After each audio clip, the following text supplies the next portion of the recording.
Yusek, babalikan ko lang yung kanina, yung una yung binanggit na kada 2 weeks pinamamonitor ng Pangulo yung progress ng mga proyekto ng every agency. And huwag magsusumite ng false report. Meron bang mechanism, Yusek, para ma-double check na yung ire-report ay tama at hindi mali? And sino yung mag-check nito? Gagawin pa lang po yan kasi napag-usapan lamang po kanina yan at yan po ang nais ng Pangulo, moving forward at kailangan hindi lang basta move forward kung hindi dapat na mas maging maayos ang pag-report ng bawat ahensya na may mga proyekto. Yan ang gusto po ng Pangulo. Ma'am, i-follow up ko lang yung nabanggit, yung tanong tungkol dun sa sinabi ng Pangulo na huwag magtangka na magbigay ng false report. To whom was that statement addressed? Sa lahat, Were you present in the meeting, ma'am? yes. How would you characterize the tone of the President when he said that? Ito po ba ay warning or was it a firm instruction? Paano po?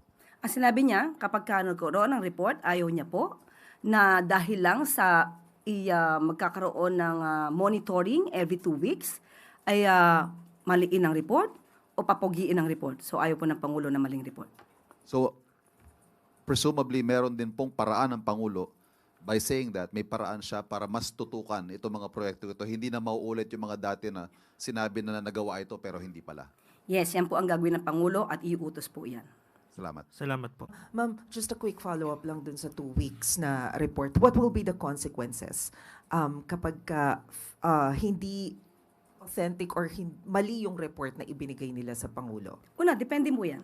Ito ba ay in good faith? Ito ba ay negligence? Ito ba ay sinadya? So, definitely, pag sinadya ito, may kaakibat na parusa ito. Maaari sila matanggal sa kanilang pwesto.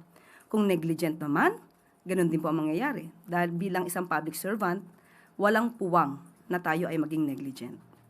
Hanggat maaari, pagbutihin ang trabaho para sa bayan.